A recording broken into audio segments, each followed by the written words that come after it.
La parroquia Francisco y la última carta, cuyo contenido dejó a todos en estado de shock. Hola a todos. Disfruten de estos momentos de relajación mientras observan. El viento soplaba sobre los tejados bajos, colándose entre las rendijas de la madera podrida, trayendo consigo el frío de los últimos días de otoño. Las campanas de la iglesia sonaban roncas, golpeando el espacio vacío como el aliento débil de un anciano. La parroquia de Francisco se acurrucaba al pie de la colina, con muros cubiertos de musgo, como capas de recuerdos dormidos a lo largo de los años. La gente solía llamar a este lugar remoto simplemente por el nombre de él, Francisco, porque ya nadie recordaba el antiguo nombre del pueblo. Él, el viejo sacerdote, había estado allí más de media vida, como un tronco seco echando raíces en esta tierra sedienta. Durante los inviernos gélidos, todavía se le veía caminar por los angostos senderos, su vieja sotana ondeando en el viento como un rayo de luz frágil. No poseía nada más que una sotana negra descolorida, unos zapatos de suelas gastadas y una mirada que era a la vez severa y dulce. Cada día encendía una pequeña llama en la vieja iglesia, rezaba en silencio y visitaba cada casa, cada niño, cada anciano enfermo. Nadie sabía realmente cuántos años tenía Francisco. Parecía haber sido viejo desde siempre, tan viejo como los muros cubiertos de musgo que rodeaban la pequeña iglesia. Una mañana, cuando la niebla aún se pegaba densa a los techos húmedos, encontraron la puerta de la iglesia entreabierta. El viento se colaba, haciendo temblar las velas sobre el altar. Francisco no estaba allí. No acudió a la misa de aquel día, ni apareció en el camino polvoriento que llevaba a los campos. Solo había una carta, sellada con cuidado, colocada a los pies de la estatua de la Virgen María. Esa carta pesaba como una despedida. Varias personas se reunieron alrededor, con manos temblorosas que no se atrevían a tocarla. Finalmente, el joven sacerdote que lo sucedió, el padre Mateo, la abrió con manos trémulas, bajo la pesada mirada de toda la parroquia. La voz de Mateo sonó ronca mientras leía. Queridos hermanos y hermanas, si alguien está leyendo estas líneas es porque me he marchado. No estoy huyendo, sino buscando un perdón que nunca tuve el valor de enfrentar. Hay algo que he guardado en silencio durante muchos años. Un error, no pequeño, sino un crimen en la quietud. Presencié una injusticia, supe de un dolor que no era justo, pero elegí el silencio, por miedo, por egoísmo. Me he perdonado a mí mismo en las oraciones, pero en mi corazón sé que ninguna plegaria puede reparar ese silencio. Escribo esta carta no para pedir perdón, sino para suplicarles que no sean como yo. No aparten la mirada ante la injusticia. No callen cuando deban alzar la voz. Si alguien me busca, por favor, no lo hagan. Búsquense a ustedes mismos. Los amo, los he amado con todo lo que me quedaba de vida. Francisco. La iglesia quedó en un silencio absoluto. Algunos inclinaron la cabeza, con los hombros temblando. Otros se cubrieron el rostro con las manos. Algunos permanecieron inmóviles, como si parte de su alma hubiera sido arrastrada por el viento, junto con la confesión del viejo sacerdote. Desde aquel día el viento en la parroquia pareció ser aún más frío. Las campanas sonaban quebradas en medio de la niebla. La fe, que ya era frágil en aquellos corazones, se resquebrajó como un espejo roto, reflejando antiguas heridas que durante tanto tiempo habían tratado de olvidar. Se escuchaban susurros después de cada misa, miradas de sospecha, preguntas que flotaban suspendidas sobre los tejados. ¿Por qué se fue? ¿Qué fue lo que hizo? ¿Podemos confiar en alguien todavía? La pequeña parroquia se fragmentó aún más. Entre los que sentían ira, los desesperados y los que guardaban silencio. Una tierra ya de por sí pobre se volvió aún más solitaria, casi fantasmagórica. Pero en medio de esa tormenta interior, algunas luces no se apagaron. El padre Mateo, el joven sacerdote con ojos aún demasiado inocentes para cargar con un rebaño destrozado, se puso en pie. Junto a él estaba Ana, una joven maestra del pueblo, el viejo Gabriel, el herrero silencioso, y Miguelito, el niño huérfano que Francisco había acogido. Ellos decidieron buscar a Francisco, no para obligarlo a volver, no para reprocharle, sino para comprenderlo a él, comprenderse a sí mismos. El día que emprendieron el viaje, comenzó a llover. La lluvia no era fuerte, pero persistente como una tristeza sin nombre. Las gotas heladas se posaban en los párpados, en las orejas, en cada pliegue de las ropas empapadas. Ana abrazaba con fuerza su delgado chal, tanto para protegerse de la lluvia como para buscar un poco de calor para su corazón encogido. El padre Mateo iba delante, aferrando con fuerza el crucifijo que colgaba de su cuello. Gabriel seguía en silencio, sus pasos pesados, como si cargara el cielo entero sobre sus hombros. Miguel de vez en cuando resbalaba. El barro cubría sus pequeños zapatos, pero nadie se quejaba. Caminaban, simplemente caminaban, como si cada paso aplacara el dolor que hervía en su interior. El sendero los condujo fuera de la parroquia, a través de campos agostados, cruzando un bosque donde los árboles esqueléticos parecían brazos suplicantes. El cielo gris pesaba sobre sus cabezas. Cada vez que soplaba el viento, las hojas secas giraban en pequeños remolinos antes de caer, silenciosas como oraciones extraviadas. Nadie sabía a dónde había ido Francisco. No había huellas, ni mensajes, solo una vaga sensación, como un hilo invisible que los arrastraba a seguir adelante, desafiando toda razón. El día se desvaneció en la noche. Encendieron una hoguera al borde del camino, reunidos bajo un árbol desnudo. La llama débil se reflejaba en sus ojos enrojecidos. «Miguel», susurró Ana, su voz quebrándose en la oscuridad, «¿recuerdas algo de Padre Francisco? ¿Algo que te hiciera quererlo tanto?» El niño apretó los labios, el rostro manchado de barro. Pasó un largo rato antes de que murmurara. Él nunca me preguntaba si me portaba bien o si era inteligente. Solo me preguntaba si estaba triste. La frase cayó como una piedra en el corazón de la noche. Todos guardaron silencio. Cada uno escuchaba dentro de sí mismo el eco de preguntas que nunca se habían atrevido a enfrentar. El padre Mateo apretó más el crucifijo entre sus manos. Gabriel se inclinó, pasando torpemente su mano rugosa sobre la cabeza de Miguel, en un gesto torpe, pero lleno de ternura. Continuaron caminando. Cruzaron colinas áridas, arroyos secos, se perdieron muchas veces.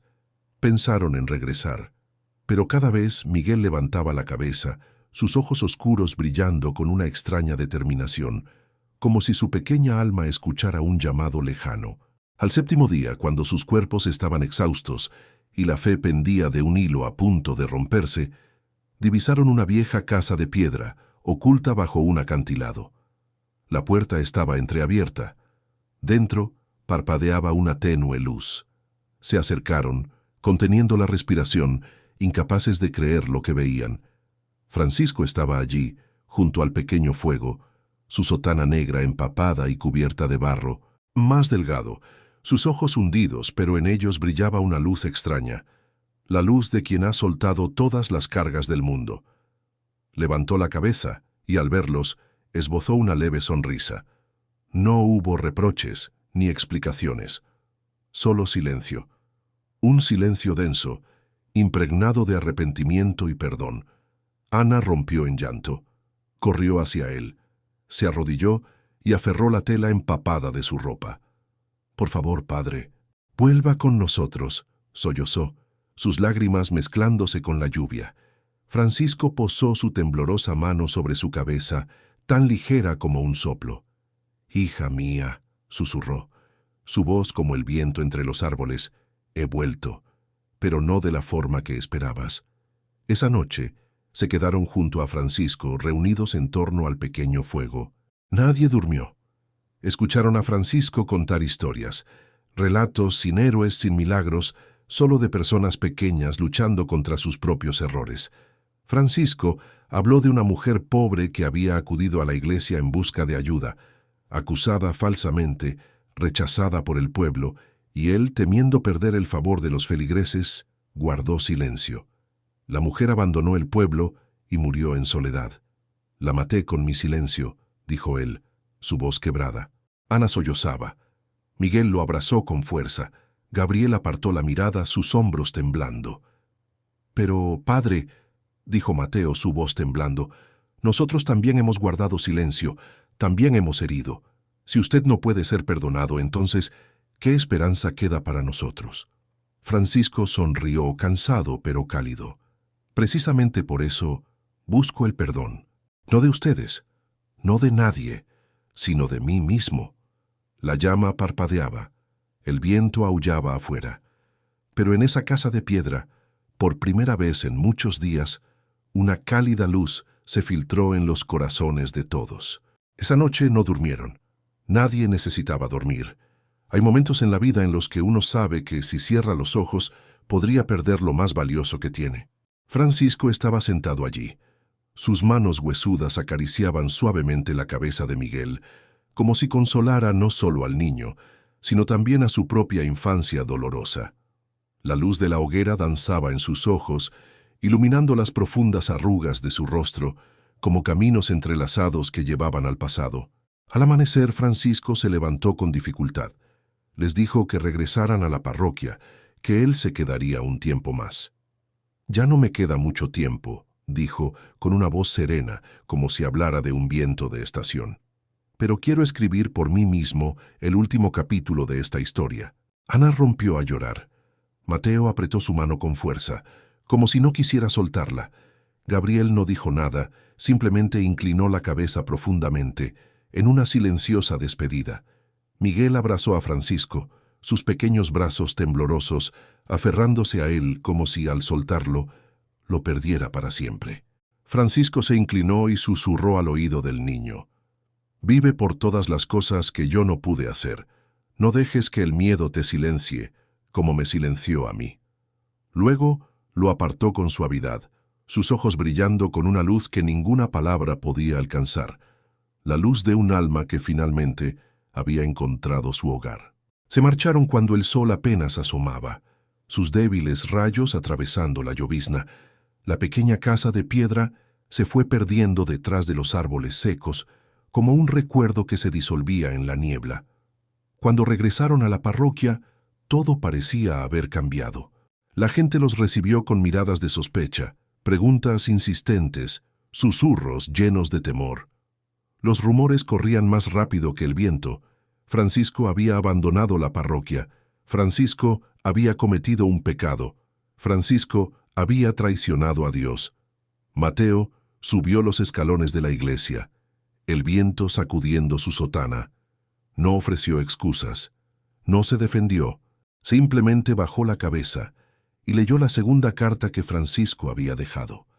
Una carta que Ana había llevado de regreso, escrita con una caligrafía temblorosa pero firme. «Queridos hermanos y hermanas, cuando lean estas líneas ya habré dejado este mundo. No les pido que olviden mis errores, solo les ruego que aprendan de ellos. El perdón no es para los demás, sino para uno mismo. Si pueden, sigan amándose. Véanse unos a otros como almas frágiles, buscando a tientas en la oscuridad. Perdónense, incluso cuando sus corazones estén aún sangrando. Porque la verdad es que todos necesitamos ser salvados. Los amo, creo en ustedes. Francisco». La voz de Mateo se mezcló con el repique de las campanas de la iglesia. Nadie dijo nada, pero en cada rostro, en cada mirada, se percibía un dolor profundo y callado. Desde ese día ocurrió algo extraño. No fue inmediato, no fue con milagros deslumbrantes, sino con pequeños cambios silenciosos, como brotes verdes rompiendo la tierra reseca. La gente empezó a saludarse al cruzarse por el camino. Empezaron a quedarse más tiempo después de misa, para preguntarse cómo estaban. Los niños que antes se encogían de frío en los umbrales fueron invitados a compartir la cena. Las puertas, antes cerradas por miedo, comenzaron a entreabrirse. La vieja iglesia fue restaurada, no con dinero, sino con las manos agrietadas de los propios aldeanos. Cada ladrillo, cada teja, estaba impregnado de sudor y lágrimas. Y cada vez que las campanas sonaban, todos alzaban la vista al cielo y susurraban en sus corazones: «Francisco». No se erigió ninguna estatua en su honor, nadie lo canonizó, pero Francisco vivía, en la manera en que la gente se perdonaba, en cómo se tomaban de la mano para atravesar juntos los inviernos más duros. Miguel creció y se convirtió en el primer sacerdote ordenado del pueblo. En el día de su ordenación, de pie en el púlpito, con los ojos llenos de lágrimas, dijo: «No vengo a predicar grandes verdades, vengo a recordarles que todos podemos caer. Pero caer no es el final, caer es aprender a levantarnos y abrazar a quienes han caído con nosotros». En las largas noches de invierno, cuando el viento silba entre los árboles, algunos juran escuchar pasos lentos alrededor de la parroquia. Los pasos de Francisco, que aún camina en silencio, como si nunca se hubiera ido. Y en algún lugar, bajo los árboles descoloridos, una pequeña vela sigue ardiendo, sin apagarse jamás. Los años pasaron. La lluvia seguía cayendo cada invierno. El viento que llegaba desde la costa traía consigo el sabor salado de las lágrimas, de las oraciones silenciosas que nunca se atrevieron a ser pronunciadas. Aquella pequeña parroquia, que parecía haberse desmoronado con la partida de Francisco, floreció de nuevo entre las grietas antiguas. No hubo nada grandioso ni deslumbrante. Todo sucedió lentamente, pesadamente, como el sol arrastrándose entre capas gruesas de nubes. Pero fue en esa lentitud donde la gente volvió a aprender a vivir, a amar, paso a paso, poco a poco. Ana abrió una pequeña escuela en la sala vieja al lado de la iglesia. Acogía a niños callejeros, niños como Miguel alguna vez fue, enseñándoles a leer, a escribir y, sobre todo, a saber que merecían ser amados. En las tardes de lluvia, cuando el viento golpeaba las ventanas, Ana se sentaba entre los niños y les leía la carta de Francisco. Cada vez que leía, su voz se quebraba, pero los niños escuchaban atentos, como si en cada letra temblorosa hubiera una mano invisible acariciando con ternura sus pequeños corazones. Miguel creció en los brazos de toda la parroquia. Ya no era el niño solitario que se aferraba a las piernas de Francisco, se convirtió en un joven alto y delgado, con una mirada profunda, marcada por las tristezas de una infancia difícil. El día que Miguel fue ordenado sacerdote, la iglesia estaba abarrotada. No era por curiosidad ni porque Miguel fuera excepcional, sino porque en él veían revivir el espíritu de Francisco. En su primer sermón, Miguel no habló mucho de Dios, del cielo ni del infierno. Simplemente contó la historia de un anciano solitario que llevaba en su corazón más culpas que fe. Una historia sencilla, torpe, pero cada palabra era como una pequeña cuchilla, cortando en los rincones más dolorosos de los corazones presentes. Concluyó con un susurro: «No necesitamos ser perfectos para ser amados. Solo necesitamos el valor de seguir caminando, incluso cuando nuestros pies estén llenos de heridas». Los aplausos resonaron suavemente, como temiendo romper aquella atmósfera sagrada. Desde aquel día, la parroquia se convirtió en refugio para todos los extraviados. La madre soltera, antes rechazada por un embarazo, fuera del matrimonio. El viejo alcohólico, antes considerado la escoria del pueblo. Los niños huérfanos, sucios y salvajes como pequeñas bestias heridas. Todos encontraron un lugar bajo el viejo techo de la iglesia. Nadie preguntaba por qué, nadie juzgaba, porque allí todos sabían: el más perdido es quien más necesita ser abrazado. Pero en cada alegría siempre quedaban vacíos imposibles de llenar. Cada año, en el aniversario de la partida de Francisco, la parroquia celebraba una pequeña ceremonia, sin fanfarrias, sin imágenes, solo velas dispuestas en forma de cruz frente al altar, sus llamas titilando como pequeñas almas, buscando su camino de regreso a casa. Miguel solía sentarse en la última fila, con la cabeza inclinada en silencio. Dentro de su corazón, Francisco nunca se había ido. Todavía escuchaba los pasos pausados en los pasillos de la iglesia. Todavía sentía la mano huesuda apoyarse sobre su hombro cada vez que estaba demasiado cansado para seguir. Algunas noches, Miguel soñaba con Francisco. Lo veía sentado en los escalones de la iglesia, envuelto en su vieja sotana negra, los pies descalzos cubiertos de polvo. No decía nada, solo sonreía, una sonrisa tan dulce que bastaba para sanar todas las heridas del alma de Miguel. Una vez, en uno de esos sueños, Miguel rompió a llorar, abrazándolo con desesperación. «Padre, tengo miedo. No soy lo suficientemente bueno como usted esperaba». Francisco acarició su cabello. Su voz sonó ligera como el viento. «Nadie es lo suficientemente bueno, Miguel, pero el milagro es que aún así nos amamos». Cuando despertaba, Miguel permanecía acostado en silencio durante mucho tiempo. Tras la ventana, el cielo era de un gris apagado. Las gotas de lluvia resbalaban sobre el vidrio como cicatrices de la memoria. Pero dentro de su pecho, una pequeña llama seguía ardiendo. La llama que Francisco había encendido. Y Miguel sabía, no dejaría que se apagara. Había días en que la lluvia caía interminablemente. Los caminos del pueblo se inundaban, y los techos desvencijados parecían a punto de desplomarse junto con las nubes negras. En días así, la parroquia se convertía en un pequeño nido, acogiendo a las almas cansadas. Doña Elena, la mujer que enviudó a los 19 años, solía sentarse en la primera fila, pasando las cuentas de su rosario entre los dedos. Cuando Francisco aún vivía, ella jamás había puesto un pie en la iglesia. Guardaba rencor contra Dios. Le culpaba por haberle arrebatado al único hombre que amó, dejándola sola, devorada por una soledad que roía sus huesos. Pero un día, en medio de la lluvia, Miguel la encontró acurrucada frente a la puerta de la iglesia. Sin decir nada, él simplemente le tendió un manto empapado. Ella alzó la mirada, con los ojos de un niño que ha perdido a su madre. Y desde aquel día, Elena comenzó a acudir a la iglesia paso a paso, como quien reaprende a creer en algo más grande que su propio dolor. Algunas noches, cuando el viento azotaba los campos, doña Elena se quedaba mucho tiempo después de la misa. Miguel solía acercarse y sentarse junto a ella, en silencio, sin hacer preguntas. En esa quietud compartida, su tristeza encontraba consuelo, no en palabras, sino en la delicada presencia que Francisco había dejado tras de sí. También estaba Tomás, el hombre despreciado por todo el pueblo.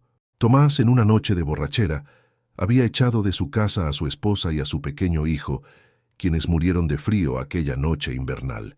La culpa lo convirtió en un ser mudo. Vivía a escondidas, como una sombra al margen del pueblo, con los ojos siempre enrojecidos, evitando la mirada de los demás. Nadie esperaba que una Nochebuena Tomás arrastrara sus pasos hasta la iglesia, llevando en sus manos una rama seca. La colocó sobre el altar, donde Miguel preparaba la misa, y luego cayó de rodillas, hundiendo el rostro entre las manos. Nadie lo detuvo, nadie susurró críticas, porque todos entendieron. En ese momento, la culpa no fue juzgada, sino acogida.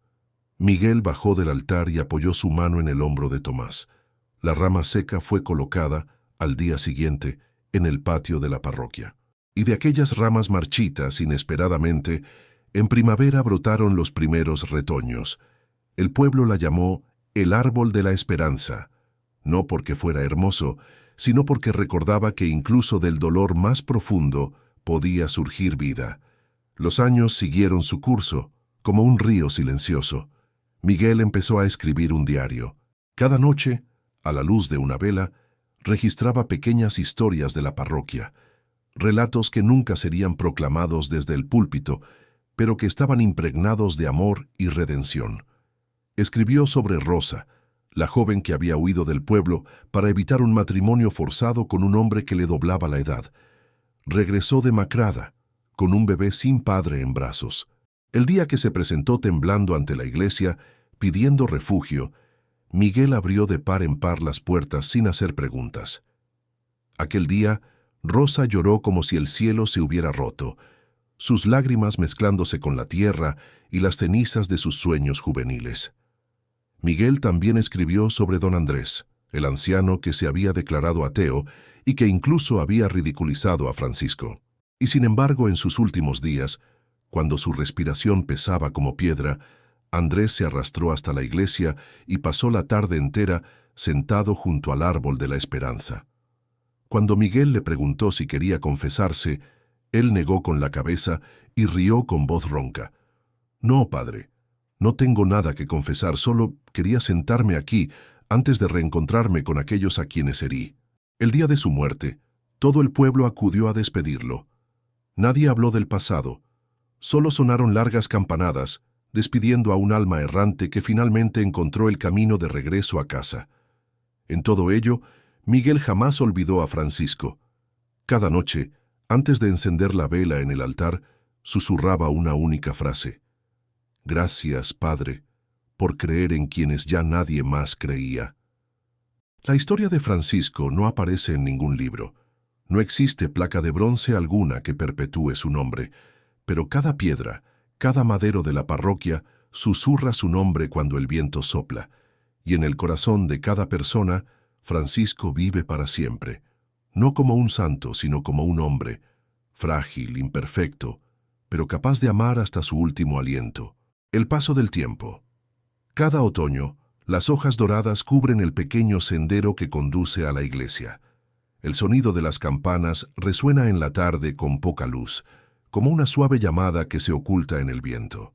Algunos vagabundos, viajeros sin hogar, también llegan a este lugar no por fe, sino para encontrar el último calor de sus vidas. Y Miguel nunca pregunta: ¿de dónde vienes? Solo abre silenciosamente la vieja puerta de madera, permitiendo que las almas cansadas encuentren refugio. Una tarde de invierno, cuando la lluvia caía suavemente, Miguel encontró a un niño acurrucado detrás de la estatua de la Virgen María. Su rostro estaba cubierto de barro y sus ojos hundidos por el hambre y el frío. El niño se llamaba Daniel. Daniel no recordaba de dónde venía. Se decía que era hijo de una mujer loca, abandonado desde su nacimiento. Creció robando y mendigando, viviendo como una sombra errante entre los pueblos. Cuando Miguel lo tomó en brazos, su cuerpo era tan liviano como si solo tuviera piel cubriendo huesos, y en ese momento Miguel entendió: no es con sermones ni ceremonias solemnes, sino con brazos abiertos, que la iglesia de Francisco realmente renace. Daniel fue criado en la casa parroquial. Poco a poco, aprendió a creer que tenía valor, que merecía quedarse, que ya no necesitaba huir. En algunas noches, Daniel se sentaba en el umbral de la iglesia, mirando las estrellas frías en el cielo, y susurraba: «Si hay un lugar para mí aquí, entonces también debe haber uno para mi madre en el cielo, ¿verdad, Padre?». Miguel no respondía. Solo abrazaba a Daniel, dejando que el latido tranquilo de su corazón disipara la inquietud en el niño. Durante esos largos años, la vieja iglesia permaneció firme, como un testigo silencioso de todos los eventos. Hubo temporadas de hambre, cuando los granos no germinaban, y los aldeanos se reunían en la iglesia, compartiendo trozos de pan duro y sorbos de agua. Hubo épocas de peste, cuando la muerte acechaba tras cada puerta, y Miguel junto con los feligreses se turnaban para cuidar a los enfermos, tocando cada puerta para ofrecer un poco de calor. Nadie preguntaba por qué, porque en lo profundo de sus corazones todos llevaban algo no dicho. Estaban continuando el camino que Francisco había comenzado, con sangre, lágrimas y amor incondicional. De vez en cuando, en las noches más oscuras, cuando el viento aullaba a través de las ventanas rotas, Miguel se sentaba solo en la iglesia leyendo la vieja carta que Francisco había dejado. La carta, con el paso del tiempo, el papel se había amarilleado y las palabras se habían desvanecido, como un susurro desde otro mundo. Si algún día ya no estoy aquí, no lloren, porque el amor no muere, solo cambia de forma, como un río que se une al mar. Amen, incluso cuando su corazón esté vacío, incluso cuando ya no tengan nada que dar, porque solo el amor puede salvar su alma de la perdición. Miguel dobló suavemente la carta, la vela junto a él titiló, proyectando su sombra alargada sobre el antiguo suelo de piedra. En ese momento, Miguel supo que no estaba solo. Aunque este mundo le diera la espalda, aunque las heridas en su corazón sangraran para siempre, seguiría adelante. Porque la llama que Francisco encendió, aunque pequeña, era suficiente para calentar un mundo entero. Gracias por escuchar nuestra historia, relatos inspiradores y llenos de fortaleza que nos transmiten fuerzas para seguir adelante. Que Dios los bendiga.